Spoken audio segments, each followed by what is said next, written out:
All right, we're back live. So thank you so much, Mehmet, for supporting the team and the Texas Cyber Summit, as well as the DEF CON Red Team Village. We're very excited to have you. And without any further ado, I pass it back to you. Yeah, thank you very much. I'm very happy to be in here as well, guys. All right. Let's talk about finding a zero-day vulnerabilities. In that presentation, I'm trying to take you all to the journey with me to finding different vulnerabilities in a security solutions, and combination of them will give us a remote code execution with a root user. This is Mehmet. I've been doing vulnerability researching since 2005, and I'm working for a company, Invictus Cybersecurity and Intelligence. And this is my Twitter address, MDISec, and pentest.blog is a web page where me and my teammates sharing our technical research in here. Okay, so Heaven for Hackers third edition. Actually, there's a story behind of that title, and it has started back in 2017. And I was doing a pen testing for a company, and there was a blue team members, and they were telling me you are doing this, etc., and etc. And I was start thinking about what happens if we somehow manage to break into your SIEM product of that they are using, and write a custom rule in order to become a total invisible, because they are telling us what they are seeing in the product, and if we become invisible, that would be so nice. So that idea led me to defining a remote code execution on a various different SIEM and the log management solutions back in the 2017. And after 1 year, I was trying to send an email to a friend of mine, and that dude was not receiving any email from me at all. And it turned out that there was a problem on the email security gateways, and they managed to solve the problem. And eventually we started sending an email to each other. And I was thinking that, all right, there is an email security gateway products, and what happens if I manage to break into your email security gateways? So that I can read all the emails incoming and outgoing. So that idea motivates me to finding a zero-day remote code execution vulnerabilities on Symantec, Macro Focus, and the Trend Macro. And previous year, I was working another client, and the project was hardening the client's network in order to finding data exfiltration scenarios. And they were telling me we have the web security solutions, and only that device can connect to the internet. So all the clients has to go through that box. And if you find a different way to exfiltrate the data, that would be nice. And I was like, okay, so what happens if you find another zero-day vulnerability on especially the web security and the content filtering solutions?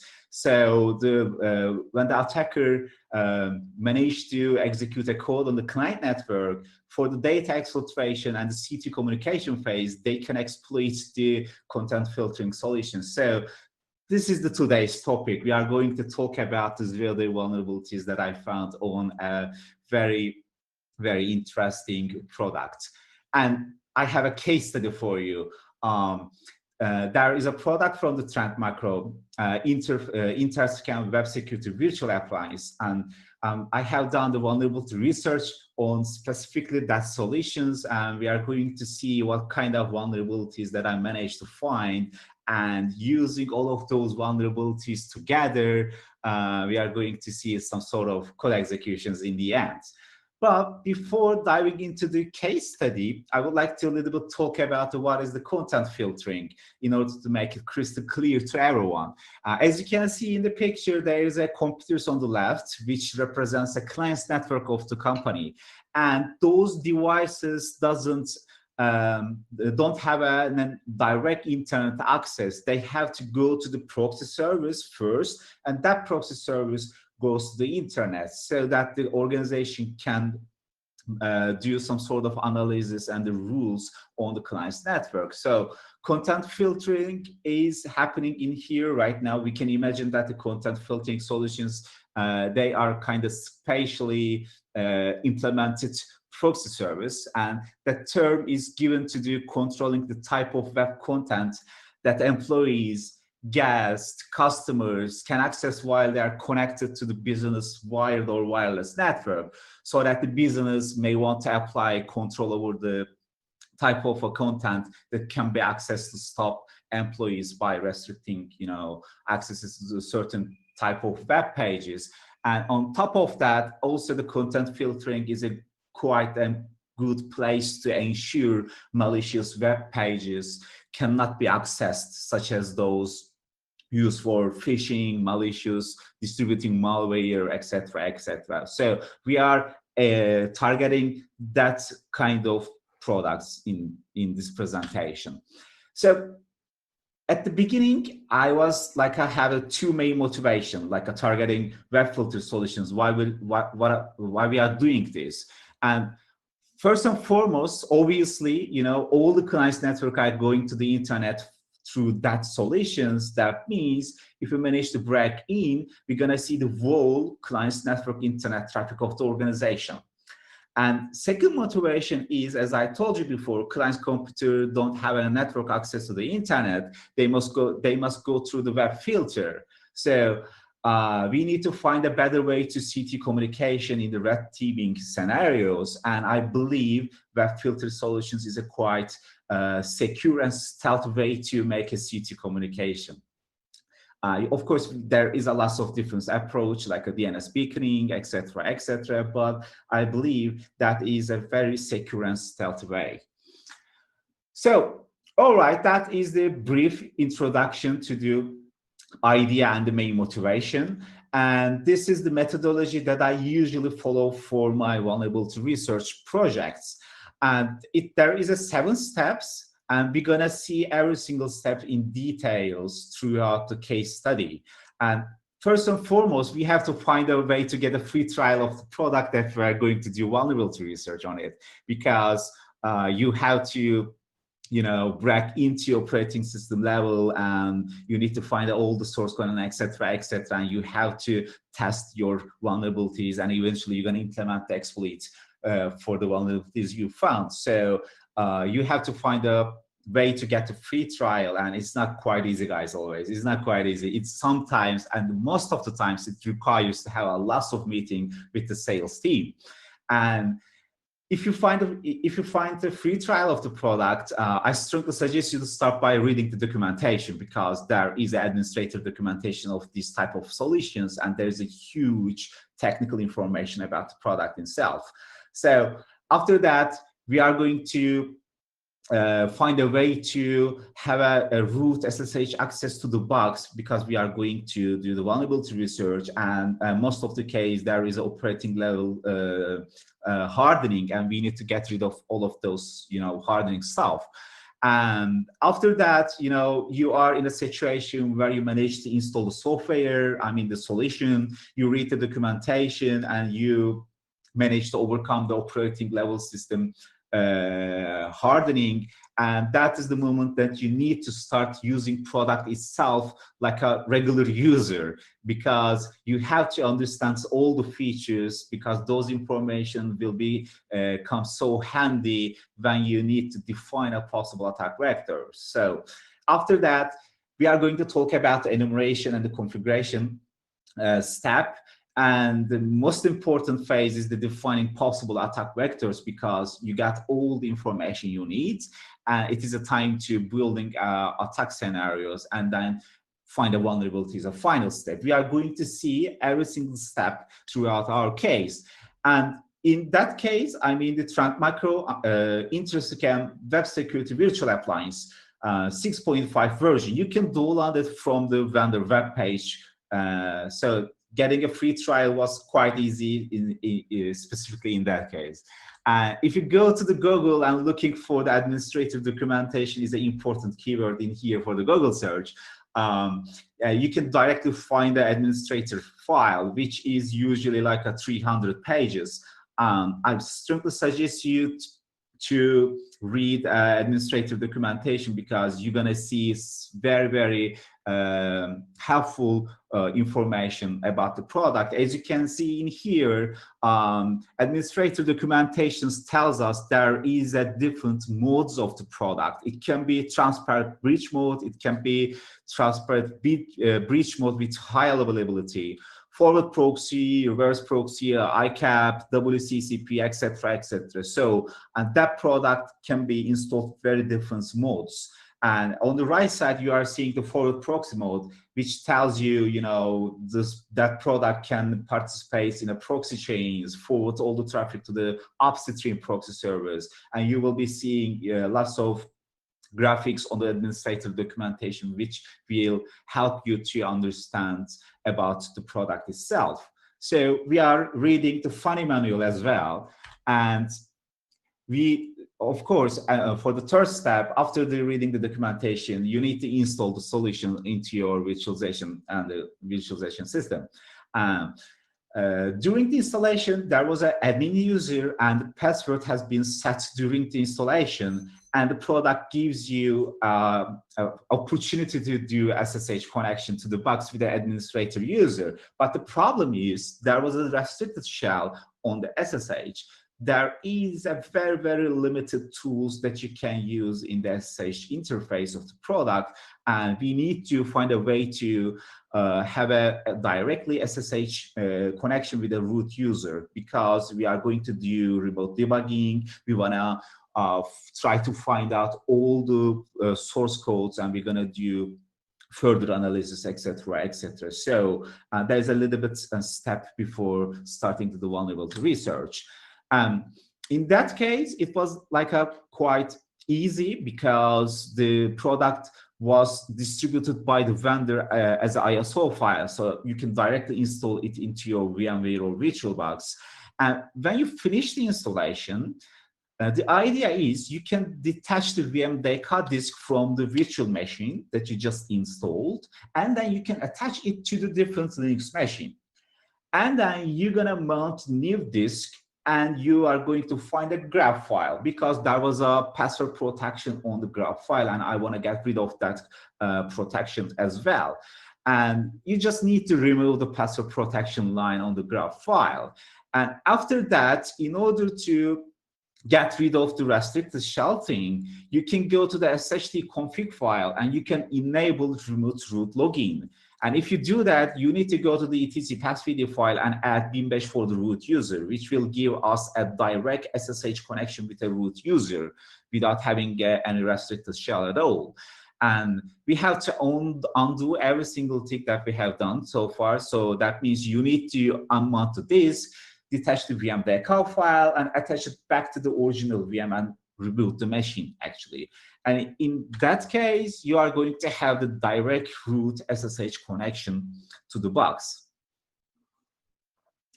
This is important. We need to get rid of, operating level hardening. So we are kind of ready to start using product itself.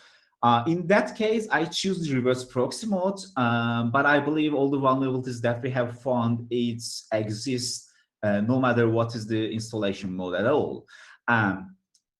For the fourth step, I strongly suggest you to use a product for a day to get used to about the features itself, because there is a lot of functionality, as you can see in the picture. There is a URL access control, HTTP decryption. Right now we know that product can offload the SSL at all. That means we can deploy SSL through the administrator interface. And there is an advanced threat protection on the left side of the menu. As you can see, I hope you are seeing my mouse pointer in here. There is advanced threat protection. That means all the HTTP or HTTPS traffic will be analyzed by the product in order to find out malicious activities because of that feature. So later of that presentation, guys, we are going to see how important it is to understand and getting familiar with the product interface. Yeah, it's quite important. Just use it like a normal user. So we have a search access with a root user. So the initial step is always enumerating the services. This is what I'm doing. Of course, there will be a better way to do it, but this is my way to do. So I always looking for the nested command to find out what kind of services we have in the product itself. As you can see in here, there is a UWSGI which listens for 6011. That means, you know, we are doing some sort of assumptions in that phase. So that most probably means there is a Python project running in the internal system. And there is a Java process which listens exact port of the administrator interface. That means we are going to deal with the Java when the time comes to doing a research on the administrator interface. There's another UWSGI in here, and that is another important thing because, as I said before, that product acts as a proxy service. So that must be as some service on the product itself in order to handle incoming HTTP connections from the user. So IWSSD process that you are seeing in here, which listens for 808081.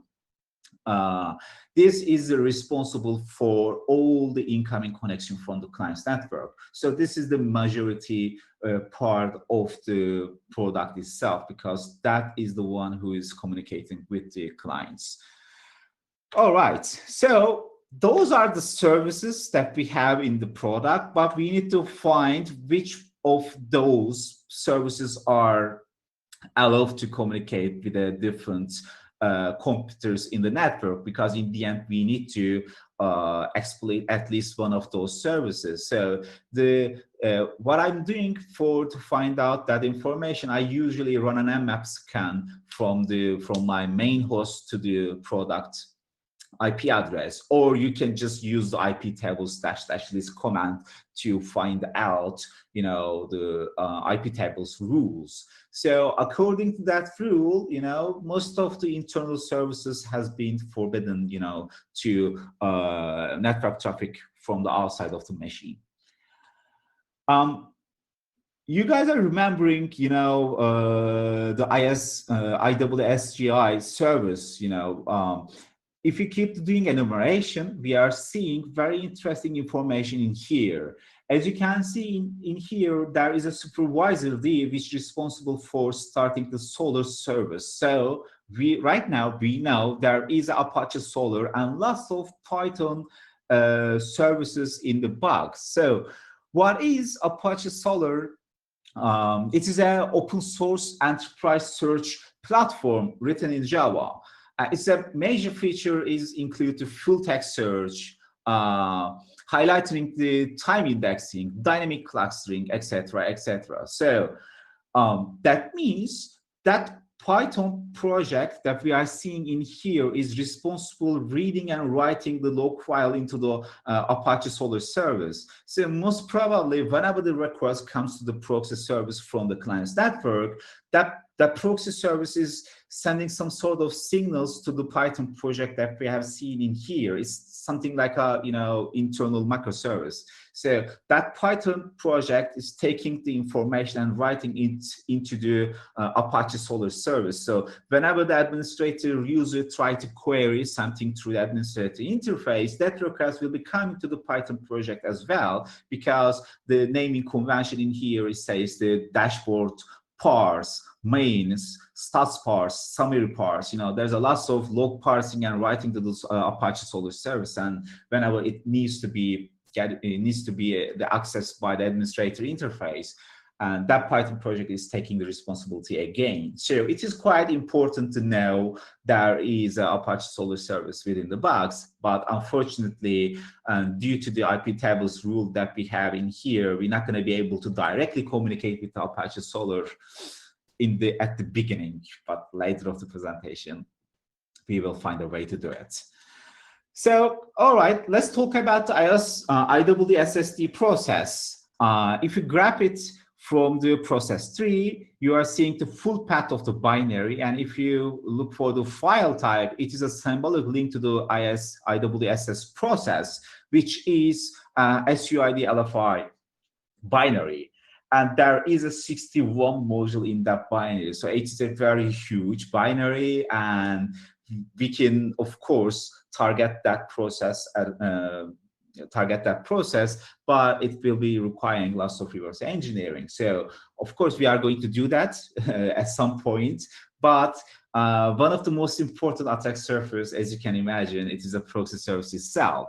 So far, I believe I just spent 20 minutes, I guess, and we managed to collect enough level of information about product itself. So it's just time to define attack vectors in a light of those information that we got so far. So we know that administrator interface is written with Java, and there is a proxy service which is written with C++. I haven't told that before, but it is a C++, guys. It's my bad, sorry. And there is a lot of internal services, but most of them are not accessible from outside of the box. And you guys are remembering, you know, SSL decryption and advanced threat protection features of the administrator interface. So we know that it does offloading the SSL, it parses HTML content, scan files, etc., etc. So my idea at that phase, my idea was, okay, let's start with the administrator interface, and we can go after proxy service if it needs to be, you know, let's start with the administrator interface at the beginning. But there is a lot of possible attack scenarios, as you can imagine, you know. One of the, if you wanna, let's say, target the HTML parser of the product, like a browser exploitation, you can just send a phishing email to the one of the employees of the company that contains a link. Whenever the user clicks on that link, that request will be sent to the proxy service, and proxy service is going to take that request from the client, and it's going to send exactly the same request to the destination server, which is a web page that attacker can control. And whenever the proxy service gets the response, it performs analysis. It has to parse HTML content and scan the file. So that means you can directly attack to the HTML parser engine of the product. You know, there is a lot of different possible attack vectors. You know, that was just one example that just popped in my mind right now during the presentation. But and we are going to talk about the administrator interface, and then we're going to talk about the proxy service. You know, as you know, it is a Java project, and I like to working on the Java project. And every single time, whenever I facing with a Java application, I always start by reading the configuration file, because you know the web.xml, stress.xml, you know, all of those XML files contains a very good high level of understanding information about the software that we are going to do vulnerability research. And I don't want to live in an SSH connection during vulnerability research. So we need to find out all the location of the jar file by using just find command on the step 2. And then you can copy all of them to your main host to further analysis, because we are going to deal with lots of jar files. And I strongly suggest you to use IDEs. I used to use GDGUI for the compiling or the jar files, but those kind of project has hundreds of different jar files, and if you put all of those jar files into the GDGUI, it wasn't working for me. It was just crashing or freezing, because it has to decompile all the class and the functions, and they need to find all the crosscodes. So I strongly suggest you to use IntelliJ or Eclipse for that purpose. And if you are up to use the IntelliJ IDE, there is a Java the compiler.jar file under the compiler library, which comes by default with IntelliJ, I guess. And you can compile all the jar files under the lib folder. You can change the name, of course, and we are going to put all the decompiled files under the lib-decompile folder. And if you go to the IntelliJ interface and look for the project settings, there is a library section in here. You can import those libraries and sources all together, which will tell the IntelliJ to this is my Java software, and IntelliJ will take the rest of the job. It's gonna process all the classes, and you're gonna be able to just finding a function that you are interested, and you will be just clicking it to go to the definition. And also you can find a very interesting function that might be some problem in the definition. You can just, by using the IDEs, you can find all the different locations where the specific that function has been called. So I strongly suggest you to be a friend with IntelliJ or Eclipse if you are up to vulnerable research on Java application, guys. So I beg your pardon. So we have an access to the source code of the administrator interface. So we are ready to do for the last step, which was finding a vulnerability. There is a different approach to do it, like top to bottom or bottom to top. Bottom to top means the potentially vulnerable functions on the Java, let's say, and you can directly search those functions within the code base. And if you believe that you just find a very interesting, very insecure way to use those potential vulnerable function, you can start from the bottom to go to the top in order to find out whether you are control to parameter that pass through all the function calls. Or you can start from top to bottom, which is like, start by reading the filter or the middleware definitions and the classes, look for the authentication mechanism, and then search for all the controller or the request handler definition, which will be important because that is the location where you can see the user controller parameters, etc., etc. In that case, I was doing top to bottom approach. I choose that approach because of not very specific reason. I was like, doing funny time on the Sunday, and I was just start reading the source code, and it was like a top to bottom approach. I wish I could show you all the code bases and everything, but I believe I don't have enough time to do it. So I just grab a very specific function definition, which named is a mount device. It has to be a post request to be able to execute the function definition. And there is a very interesting if statement in here. It tells you if the request is coming from the local host, it is okay. But if the request is not coming from the local host, I'm going to validate your session and your privilege as well. Since we don't have the username, the password, this is going to be a problem for us because it is a password protections if the request is not coming from the local host. And there is a one function call in here, get token, which will be have a very important role on our exploitation. We will come back in later. So that was the important part of the function, and we are moving to do more important stuff. So it tells us that the request must be a post request, and the post body, it is taken from the request, and it is a JSON object. And we're going to get the one device string from the JSON data. And that part is quite interesting because it performs some sort of escaping. So if the one device contains a double quote, it will be escaped. If it contains a backtick, $, it will be escaped by the backslash. But the problem is, if it contains backslash, it will escape backslash one more time. So if we have the double quote, it will be escaped one time, and it will be escaping backslash one more time in here. There is some sort of problem in here.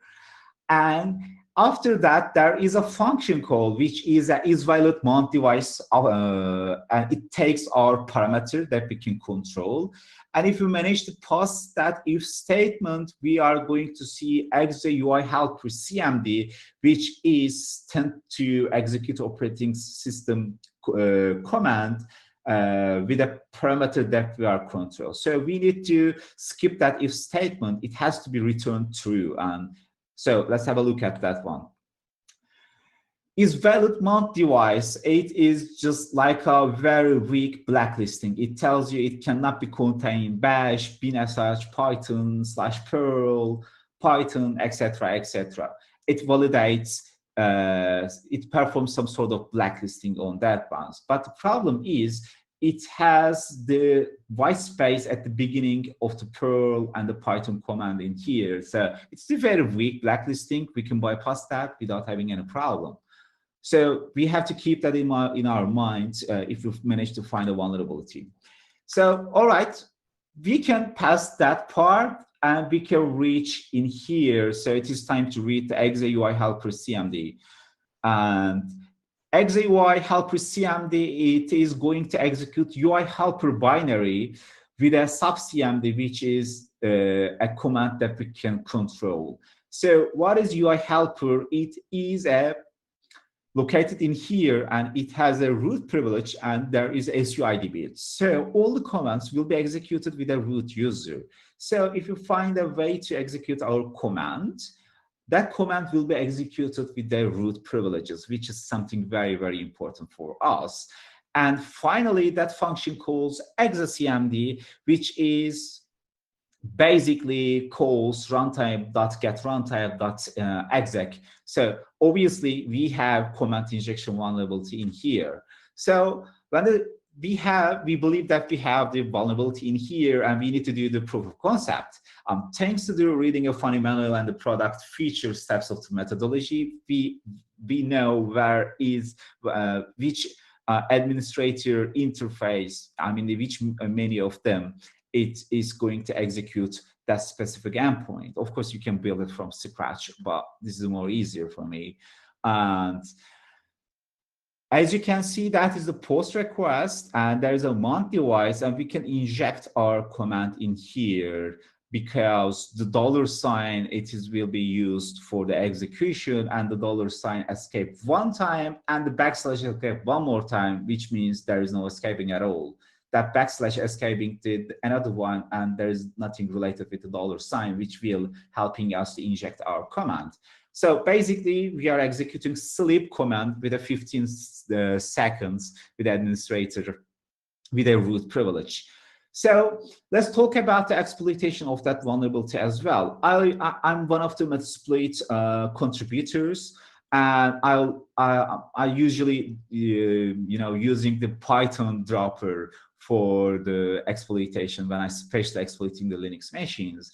But there's one problem about the Python dropper from the MSF Venom of the Metasploit. It has to be include the double code that wraps up our dropper command in order to pass it to the Python process. So that means we're not going to be able to directly use it because, as you know, the double quotes has been escaped on the backend service. So the idea is that we can use Perl because Perl can take a parameter with a single quote, which is allowed to use.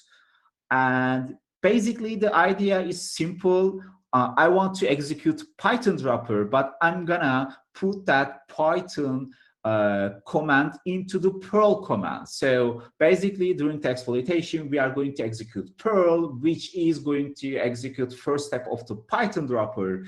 When the Python executed, it communicates with the handler, and the handler sends the second stage. So there is lots of execution one and after, and there is a Ruby code, as you can see in here, that we can build a Perl command which contains our Python command. So it's a quite nice trick.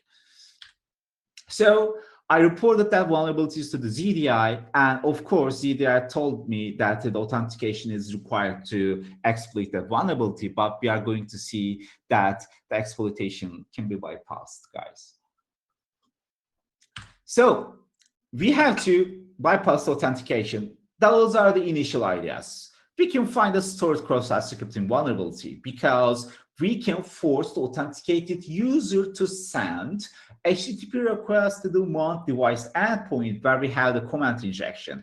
And since the user going to be manipulated by JavaScript, that request will be sent to the endpoint with the authenticated user. So we don't have to be thinking about the authentication request, authentication stuff. And another idea is it would be handy to find something SSR-fish vulnerability, some type of SSR vulnerability could be handy in order to communicate with internal services so that we can send a request from the localhost to the endpoint, or we can go directly after the authentication bypass. I don't have too much time. I'm just gonna show you how I find the stored cross-site scripting on the administrator interface. So as you can see in here, that is a very basic HTTP request to the proxy service. It tells to the proxy service that I'm gonna, that I want to send a GET request to the pentest.blog, and proxy service does the job and sends the response back to the user. So that activities is being written into the administrator interface. Guys, remember the Python and the Apache Solr stuff that we have talked 15 minutes ago. And that activities has been written to the Apache Solr database, which is represented into the administrator interface. So the idea is that we can control that data in here because we can tell anything we want to the proxy service. So the idea is quite simple. As an attacker, we are going to intentionally download a very, very known malware through the proxy service. So proxy product can detect it and produce a log file, and it will be like, ringing all the alarms, I caught a malware, etc., etc. But that data will be written into the Apache Solr, which is being used in the administrator interface, and very, very specifically in here. So when the system administrator logs in and checks what's happening, we can execute JavaScript code on the system administrator browser. And thanks to that JavaScript code, we can send an IX request to the vulnerable endpoint that we have found in the first place. So, there was a quite interesting XSS vulnerability, because whenever the browser is sending requests to the proxy, they are performing the full URL encoding in here, but I'm manually crafting the HTTP request to the proxy service.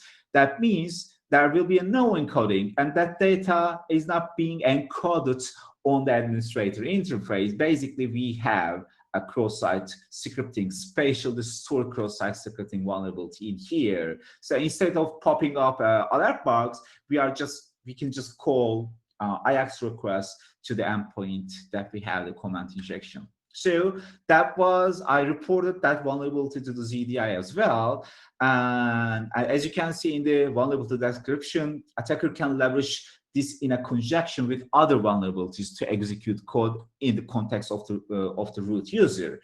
But guys, cross-site scripting is cool. I'm not underestimating any kind of vulnerabilities, but it is just not enough for me, because there is a huge setback which requires the user interaction for the exploitation. I was like, okay, I just find something very cool, intentional downloading of malware, etc., etc. That idea was simple and cool, but I need to find a better way to continue the exploitation. But I got another idea while I was spending a time to find the XSS through the proxy service. So the idea is targeting proxy service itself. So as you can remember from the previous slides, that is the HTTP request, a very simple HTTP request to the proxy service itself. It tells the proxy service that I want to communicate with the pentest.blog. Proxy service sends the request, gets the response, and sends back to the user, right? So what happens if I tell the proxy service that I want you to communicate with yourself? In that case, it told me there is a self-referential request to proxy are forbidden, and I was like, all right, that means there is some sort of controls and lots of if statements in the proxy service itself. What happens if I manage to trick the proxy service to communicate with an internal service? That was the main idea. So that is the function, get end user order notification function. I set a breakpoint in here, which produced exactly same error message that we have seen in here. And I just sent the same request, and it hit the breakpoint, and it tells you that get user notification, order notification has been called by the prepare proxy loop rejection, which has been called by the handle proxy loop, which has been called by the do processing. So we're gonna read all of those functions. So within the do processing, there is a one function call, which is a is reverse proxy, and the function is a member of the HTTP proxy config cache. So basically, product tries to understand, like, am I being placed as a reverse proxy? And in that case, handle proxy loop has been called, this function that we have seen on the previous slide. And that function calls TM socket address is same ADDR. That is the important part, because that function performs full URL comparison with a URL of the proxy service with a URL of the user trying to communicate. So if it is a same address, it calls prepare proxy loop rejection call, and we are seeing that error message. So I just changed the port number to the Apache Solr service. And due to that changes, there will be a no match in the full URL comparison on the proxy service. And there is an administrator interface of the Apache Solr service. And I'm just can communicate with it because of a very interesting bug in the proxy service. So as you can see in here, I'm allowed to communicate with the Apache Solr service administrator interface. So all right, that was another very, very, very important vulnerability, because we are going to leverage this vulnerability to the bypass authentication on the systems. And in the end, we're going to chain all of them together, guys. So Apache Solr service in the box, I mean, in the product, was very old version, because it's not quite easy to upgrade your third-party dependencies like Apache Solr or database servers. And in these type of solutions, it's quite hard to upgrade to newer versions. So there was a very, very old vulnerability in Apache Solr service, but it is exactly what I need.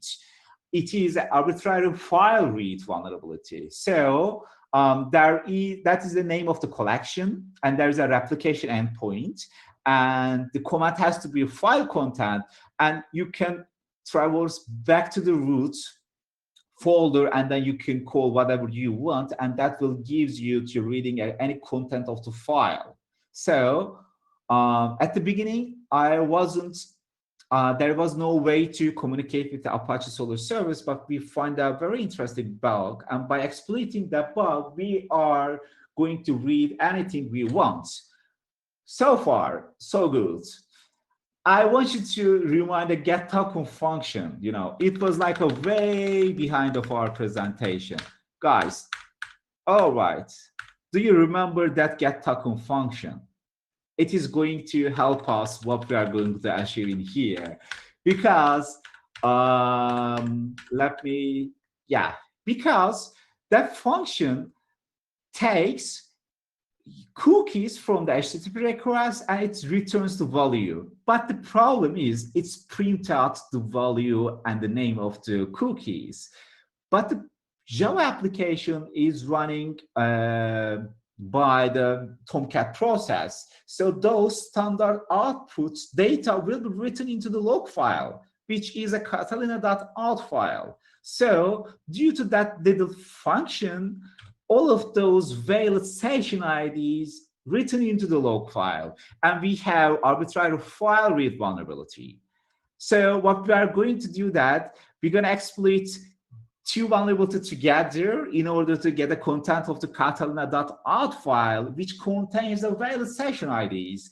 And then we are going to collect all the session IDs together, and we can go to administrator interface in order to exploit command injection vulnerability with the active session IDs. So the idea is actually quite simple, guys. We are going to, in the first step, we are going to exploit a comparison bug in the proxy service, which help us to communicate with the Apache Solr service that is running within the product itself. And this is a very old software which has a vulnerability, and it is arbitrary file reads. And combination of that vulnerability, we are going to read catalina.out file. And we're gonna, by using regex, we're gonna extract all the session IDs that we have. And there is a check session endpoint. I haven't talked about it because it was quite easy. There is a check session endpoint in the product. We are going to test all the session IDs we have in order to find out whether it is still active or not. And if you find an active session, we are going to exploit the command injection vulnerability, and we are going to be executing operating system command with a root privilege, which will give us a C2 reverse shell to our command and control server. That is the idea. And of course, I have implemented a Metasploit module that performs all of those steps automatically. And I have a video for it. I would like to, I guess, yeah, time is good. I guess I still have a minute. So let's see. And by the way, that Metasploit module has been merged to the master branch of the Metasploit project. You are just, can go and fetch the module and install the product on your lab and, have fun. So when we run, as you can see in here, it exploits reverse proxy service and extract the catalina.out file. And there was, of course, this is a demonstration. There's only one session IDs in the log file, and it's inactive. And by using that session IDs, it goes to the command injection vulnerability, and it executes the operating system command, which is a Perl command. Perl command contains a Python command, and all of those steps has been automatically done. And as you can see in here, we have root session on the web filter solution of the company, guys. That's it. Thank you very much for joining me. And, if you have a question, I'm on the Discord, and, in the tracking briefing section, if you have a question, feel free to ask, and I will try to answer it.